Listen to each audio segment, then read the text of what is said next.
இந்த பதிவை கேட்டுக்கொண்டிருக்கும் நல்ல உள்ளங்களுக்கு உங்கள் சுவாமிநாதன் ஜோதிடரின் அன்பான வணக்கங்கள். இன்றைக்கு நம்ம யூடியூப் சேனல்ல செவ்வாய்க்கிழமையில் அனுமனை வணங்க வேண்டிய முறைகளை பற்றி இந்த பதிவில் விரிவாக சொல்ல போகிறேன்.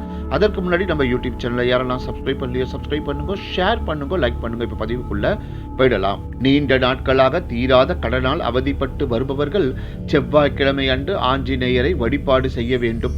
செவ்வாய்க்கிழமையில் ஆஞ்சநேயருக்கு ரோஜா மலர்களை கொண்டு அர்ச்சனை செய்ய வேண்டும். இத்துடன் ஆஞ்சநேயருக்கு நெய் தீபம் ஏற்ற வேண்டும். இந்த வழிபாட்டை தொடர்ந்து 7 செவ்வாய்க்கிழமை செய்து வரும்போது கடன் தீர்வதற்கான வாய்ப்புகள் ஏற்படும் என்று சொல்லப்படுகின்றது. ஒவ்வொருவரின் வாழ்வில் ஏற்படும் பிரச்சனைகள் நம்மால் நினைத்து கூட பார்க்க முடியாத அளவில் இருக்கும். ஒரு சிலர் தங்களுடைய பிரச்சனைகளை வெளியில் கூட சொல்ல முடியாமல் துன்பப்படுவார்கள். அப்படியானவர்கள் செவ்வாய்க்கிழமை அன்று அனுமனுக்கு பலாப்பழ எண்ணெயில் வெண்டைக்காய் கலந்து அர்ச்சனை செய்ய வேண்டும். இதை செய்யும் போது அவர்களுடைய பிறவி சாபத்தில் இருந்தும் கூட விடுபடுவதாக சொல்லப்படுகின்றது. அதேபோல் செவ்வாய்க்கிழமையில் ஒரு சிறிய மண் குடுவையில் தேனை ஊற்றி அனுமன் கோவிலுக்கு கொண்டு சென்று அங்கு அவருக்கு வைத்து வணங்க வேண்டும்.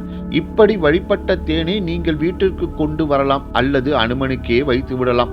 இந்த வழிபாடு உங்கள் வீட்டின் நிம்மதியையும் மகிழ்ச்சியையும் ஏற்படுத்துவதுடன் செல்வ செழிப்பை உண்டாக்கும் என்பது குறிப்பிடத்தக்கது.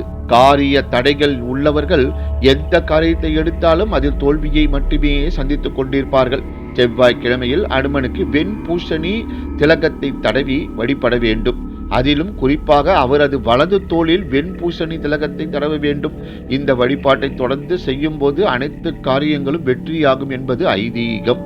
செவ்வாய்க்கிழமையில் அனுமனுக்கு விரதம் இருந்து தொடர்ந்து வழிபாடு செய்வதன் மூலம் நம்முடைய வாழ்க்கையில் உள்ள அனைத்து துன்பங்களும் நீங்கும் என்று சொல்லப்படுகின்றது.